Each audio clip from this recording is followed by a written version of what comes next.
بسم اللہ الرحمن الرحیم۔ آپ اس وقت عقیدہ ختم نبوت کورس کا لیکچر نمبر 3 سن رہے ہیں۔ سننے والوں کی آسانی کے لیے یہ لیکچرز سوالن جواباً بنائے گئے ہیں تاکہ ہر پہلو تربیتی انداز میں مکمل اور بھرپور طور پر سمجھا جا سکے۔ یہ لیکچر عقیدہ ختم نبوت کے بارے میں احادیث کے حوالے سے ہے۔ حدیث نمبر 1، یہ حدیث ترمذی شریف میں ہے اور اس کا حدیث نمبر 2279 یعنی 79 ہے۔ حضرت انس بن مالک رضی اللہ تعالیٰ عنہ سے روایت ہے کہ خاتم النبیین صلی اللہ تعالیٰ علیہ وآلہ وسلم نے فرمایا، بے شک رسالت و نبوت کا سلسلہ منقطع ہو گیا ہے اور اب میرے بعد کوئی رسول اور کوئی نبی نہیں آئے گا۔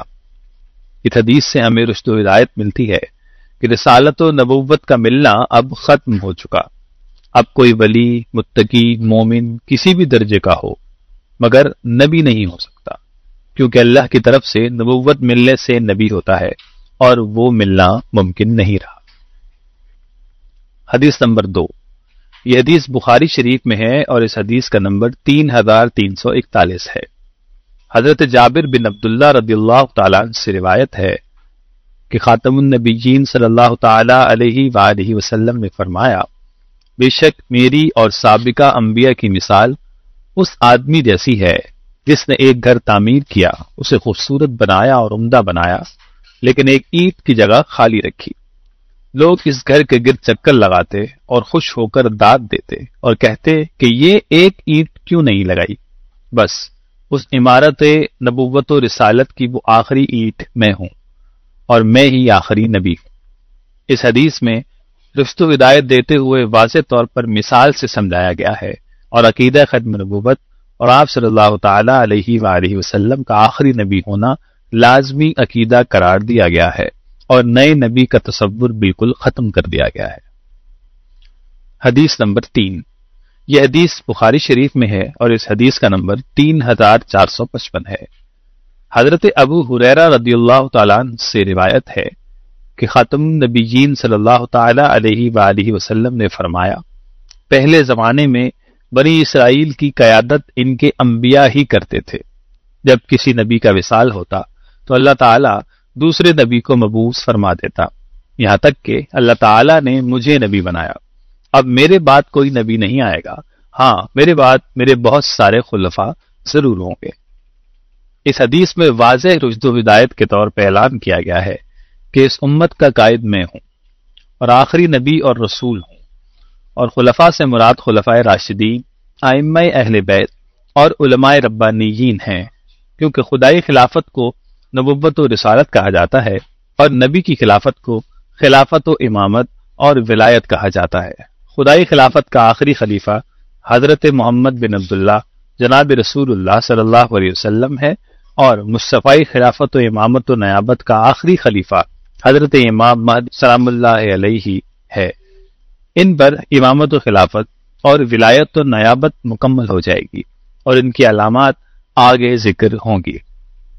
حدیث نمبر 4، یہ حدیث مسلم شریف میں ہے اور اس حدیث کا نمبر 1167 یعنی 67 ہے۔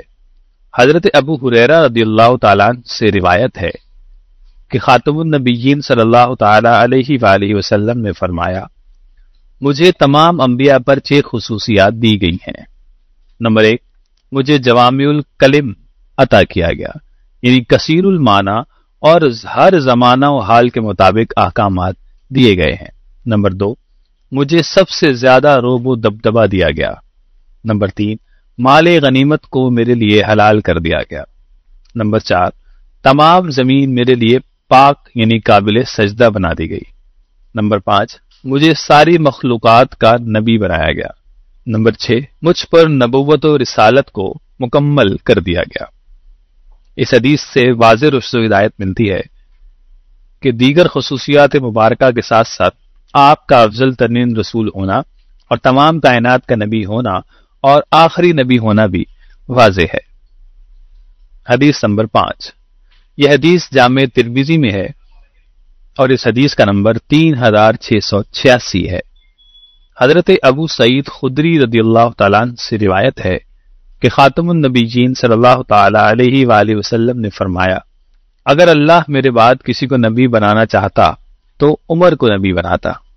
اس حدیث سے واضح رشد و ہدایت ملتی ہے کہ ختم نبوت کا باب ایسا بند ہے کہ وہ کسی کے لیے نہیں کھل سکتا، حتیٰ کہ حضرت عمر فاروق اعظم رضی اللہ تعالی عنہ بہت دانا اور باصلاحیت ہیں، مگر وہ بھی اس منصب والے نہ ہو سکے، کیونکہ اللہ تعالیٰ کو مزید نبی مبعوث فرمانا منظور نہیں۔ جب ایسی پاک ترین ہستیاں بھی نبی نہیں بن سکیں تو پھر تا حشر کون اس مقام کے لائق ہو سکتا ہے؟ حدیث نمبر 6۔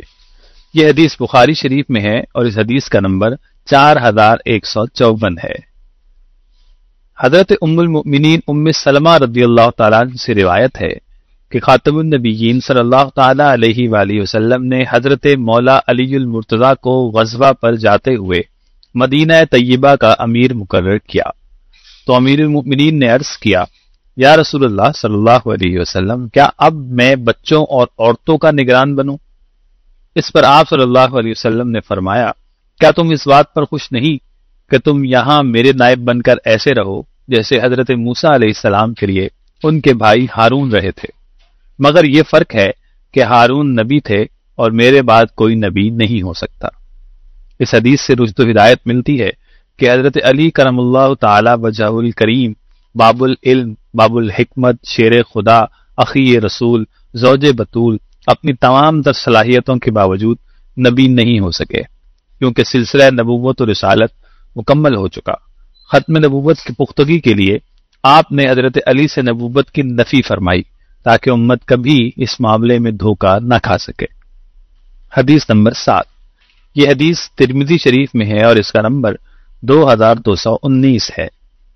حضرت ثوبان رضی اللہ تعالیٰ عنہ سے روایت ہے کہ خاتم النبیین صلی اللہ تعالیٰ علیہ وآلہ وسلم نے فرمایا، ان قریب اس امت میں 30 جھوٹے دھوکے باز لوگ پیدا ہوں گے، ان میں سے ہر ایک نبی ہونے کا دعویٰ کرے گا، حالانکہ میں آخری نبی ہوں، میرے بعد کوئی بھی قسم کا نبی نہیں آئے گا۔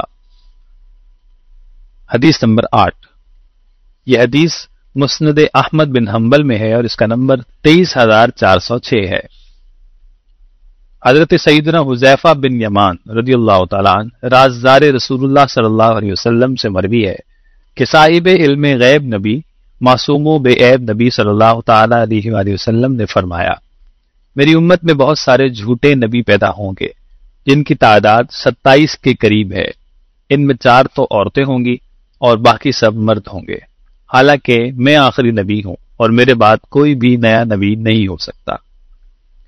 ان دونوں احادیث سے ہمیں رشد و ہدایت ملتی ہے کہ آپ صلی اللہ تعالیٰ علیہ وآلہ وسلم کے بعد کوئی نبوت کا دعویٰ کرے یا ممکن جانے، وہ کذاب و دجال ہے، اور آپ صلی اللہ تعالیٰ علیہ وآلہ وسلم کے علوم پر لاکھوں سلام اور رب کریم کی عطائے بے مثال پر جانے قربان ہو کہ حضور صلی اللہ تعالیٰ علیہ وآلہ وسلم نے قیامت تک آنے والے جھوٹے نبیوں کی خبر بھی دے دی اور تعداد تک بتا دی، بلکہ یہاں تک بتایا کہ عورتیں کتنی ہوں گی اور مرد کتنے ہوں گے، اور عقیدہ ختم نبوت کی پاسداری اور اس سے وفاداری کی تعلیم بھی تھی، تاکہ اس عقیدے میں کبھی کسی دھوکے یا غلط فہمی کی وجہ سے کوئی نقص نہ آئے اور امت کسی جھوٹے نبی کے چال میں پھنس کر گمراہ و بددین نہ ہو۔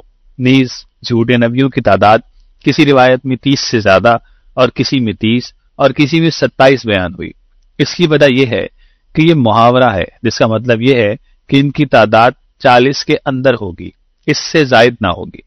اور ایک باطنی علم والے صاحب کرامت بزرگ نے کیا خوب فرمایا کہ اس سے مراد یہ ہو سکتا ہے کہ 27 تو کفر پر ہی مریں گے، توبہ کی توفیق نہیں ملے گی، اور کچھ کو مرنے سے پہلے توبہ نصیب ہو جائے گی اور ان کا ایمان پر خاتمہ ہوگا، اور حشر میں ان پر یہ داغ نہ ہوگا، اور کچھ کا دعویٰ پاگل پن کی وجہ سے ہوگا یا ان کے بارے میں غلط مشہور ہو جائے گا اور وہ اس کی نفی ثابت کر دیں گے، مگر چونکہ یہ دعویٰ کفر ہے تو ہر ایسے مدعی سے خبردار کر دیا گیا، اور واقعی اب تک کچھ لوگ دعوے کے بعد توبہ بھی کر چکے ہیں اور بعض اپنے دعوے کی نفی کر چکے ہیں جو ان کے بارے میں مشہور ہو گیا تھا۔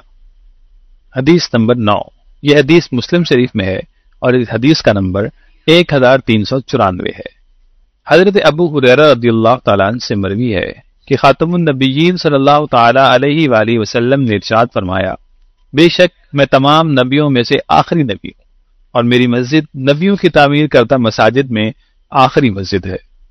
اس حدیث سے ہمیں رشد و ہدایت ملتی ہے کہ آپ صلی اللہ تعالیٰ علیہ وآلہ وسلم پر نبوت و رسالت کا سلسلہ مکمل ہو چکا اور آپ صلی اللہ علیہ وسلم کے بعد کوئی کسی قسم کا نبی نہیں آئے گا، اور آپ صلی اللہ تعالیٰ علیہ وآلہ وسلم کی تعمیر کردہ مسجد نبوی بھی کسی نبی کے ہاتھوں سے تعمیر ہونے والی آخری مسجد ہے۔ اس کے بعد کسی مسجد کو یہ شرف نہیں ملے گا کہ اسے کوئی نبی تعمیر کرے، کیونکہ نبوت ختم ہو چکی۔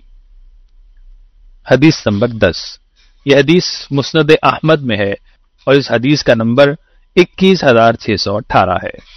حضرت زید بن ثابت رضی اللہ تعالیٰ عنہ فرماتے ہیں کہ خاتم النبیین صلی اللہ تعالیٰ علیہ وآلہ وسلم نے ارشاد فرمایا، بے شک میں تم میں دو مضبوط چیزیں چھوڑ کر جا رہا ہوں، ایک اللہ کی کتاب جو کہ زمین و آسمان کے درمیان ایک مضبوط رسی کی طرح ہے، اور دوسری میری اہل بیت، اور بے شک یہ دونوں اکٹھی ہی بروز محشر حوض کوثر پر میرے پاس آئیں گی اور یہ اس وقت تک کبھی جدا نہیں ہوں گی۔ اس حدیث سے ہمیں رشد و ہدایت ملتی ہے کہ قرآن پاک اور اہل بیت کی رہنمائی اس امت کے لیے حشر تک دائم و قائم رہے گی، کبھی بھی ختم نہ ہوں گی اور نہ ہی جدا ہوں گی۔ اگر کسی نئے نبی یا نئی امت یا نئی وحی آنے کا امکان ہوتا تو ضرور اس سے قرآن اور اہل بیت کی رہنمائی منسوخ ہو جاتی اور وہ نیا نبی ہی رہنما بنتا، کیونکہ کسی نئے نبی کی موجودگی میں کوئی غیر نبی کیسے امت کا رہنما ہو سکتا ہے۔ لہذا آپ صلی اللہ تعالی علیہ وآلہ وسلم نے کتاب اللہ اور اپنی آل کو اس امت کا کامل و اکمل رہنما مقرر فرما کر اپنی ختم نبوت کی تعلیم بھی دی اور اس کے یقینی تحفظ کے لیے مضبوط بند بھی باندھ دیا۔ حدیث نمبر 11، یہ حدیث ترمذی شریف میں ہے اور اس کا نمبر 3638 ہے۔ حضرت مولا علی المرتضی باب علم مصطفیٰ کرم اللہ تعالی وجہہ الکریم روایت کرتے ہیں کہ حضور اکرم صلی اللہ تعالی علیہ وآلہ وسلم کی دونوں شانوں کے درمیان مہر نبوت تھی جس میں لکھا ہوا تھا یہ آخری نبی ہے۔ اس حدیث سے ہمیں رشد و ہدایت ملتی ہے، کلام الہی اور زبان مصطفیٰ اور زبان انبیاء سے عقیدہ ختم نبوت بیان ہوا اور آپ صلی اللہ علیہ وسلم کی پشت پر مہر نبوت اللہ تعالی نے لگائی جو آپ کی رسالت و نبوت اور عقیدہ ختم نبوت پر خدائی تصدیق اور گواہی تھی۔ حدیث نمبر 12، یہ حدیث المعجم الاوسط اور مستدرک للحاکم میں مختلف الفاظ کے ساتھ آئی ہے۔ المعجم الاوسط میں اس کی رقم 6502 ہے اور مستدرک میں اس کی رقم 4228 ہے۔ حضرت امیر المؤمنین عمر فاروق اعظم رضی اللہ تعالیٰ عنہ سے روایت ہے کہ خاتم النبیین صلی اللہ تعالیٰ علیہ وآلہ وسلم نے فرمایا، جب اللہ تعالیٰ نے حضرت آدم علیہ السلام کی دعا قبول فرمائی تو پوچھا کہ تو نے میرے حبیب محمد صلی اللہ علیہ وسلم کا وسیلہ کیسے پیش کیا؟ عرض کی، میں نے پیدا ہوتے ہی سر اٹھا کر جب دیکھا تھا تو مجھے عرش کے پایوں پر یہ لکھا نظر آیا تھا، لا الہ الا اللہ محمد الرسول اللہ، تو میں نے جان لیا کہ ضرور یہ تیرے حبیب و محبوب کا ہی نام ہے جو تیرے نام کے ساتھ جڑا ہوا ہے۔ اللہ تعالیٰ نے فرمایا، تو نے سچ کہا، وہ مجھے ساری مخلوق سے زیادہ محبوب ہے اور تجھے اس ہی کے وسیلے سے قبولیت ملی۔ یاد رکھ اے آدم، اگر محمد نہ ہوتے تو میں تجھے بھی نہ بناتا اور وہ تیری اولاد میں سے سب سے آخری نبی ہوں گے۔ اس حدیث میں واضح رشد و ہدایت ہے کہ اللہ تعالیٰ نے آپ صلی اللہ علیہ وسلم پر نبوت ختم کرنے اور آپ کو آخری نبی بنانے کا فیصلہ پہلے ہی کیا ہوا تھا اور یہ عقیدہ ختم نبوت حضرت آدم علیہ السلام کو بھی سکھایا گیا تھا۔ حدیث نمبر 13، یہ حدیث المعجم الصغیر للطبرانی میں ہے اور اس کا نمبر 554 ہے۔ یہ بہت طویل حدیث ہے، اس کو مختصراً یہاں بیان کیا گیا ہے۔ امیر المؤمنین حضرت عمر فاروق اعظم رضی اللہ تعالیٰ عنہ سے روایت ہے کہ مصطفیٰ جان رحمت صلی اللہ علیہ وسلم مجمع اصحاب میں تشریف فرما تھے۔ اس دوران قبیلہ بنی سلیم کا ایک آدمی دیہاتی حاضر ہوا اور ایک گو شکار کر کے لایا۔ کہنے لگا، اگر یہ گو آپ کے نبی ہونے کی گواہی دے تو میں آپ پر ایمان لے آؤں گا۔ آپ صلی اللہ علیہ وسلم نے اس گوہ کو آواز دی تو اس نے لبیک کہا اور بہت صاف عربی زبان میں جواب دیا۔ حضور صلی اللہ علیہ وسلم نے پوچھا تیرا معبود کون ہے؟ تو اس گوہ نے کہا کائنات کا مالک و خالق اللہ ہی میرا معبود ہے۔ پھر پوچھا میں کون ہوں؟ تو اس نے کہا آپ صلی اللہ علیہ وسلم اللہ کے سچے اور آخری رسول و نبی ہے۔ جو آپ کا فرما بردار ہوا وہ ضرور کامیاب ہوا، اور جو آپ کو نہ پہچان سکا وہی نامراد و ذلیل ہوا۔ اس پر وہ شخص ایمان لے آیا اور سچے دل سے مومن ہو کر صحابی بن گیا۔ اس حدیث کو حضرت علی باب علم مصطفیٰ اور سیدہ عائشہ صدیقہ رضی اللہ تعالیٰ عنہم نے بھی روایت کیا ہے۔ اس حدیث سے ہمیں رشد و ہدایت ملی کہ جانوروں تک کو یہ علم تھا کہ آپ صلی اللہ علیہ وسلم اللہ کے آخری نبی ہیں، اور یہ عقیدہ اتنا ضروری و لازمی ہے کہ اللہ تعالیٰ نے جانوروں کو بھی حفظ کروا دیا تھا۔ اس عقیدے کو غیر ضروری سمجھنا یا اس کا منکر ہو جانا جانوروں سے بھی بدتر ہونے کے برابر ہے۔ اللہ تعالیٰ سے دعا ہے کہ ہمیں ہماری آنے والی تمام نسلوں کو اس فتنے کے سائے سے بھی بچا کے رکھے، اور حضور اکرم صلی اللہ تعالی علیہ وآلہ وسلم کو مرتے دم تک آخری نبی ماننے کی توفیق اور عقیدہ نصیب فرمائے، آمین۔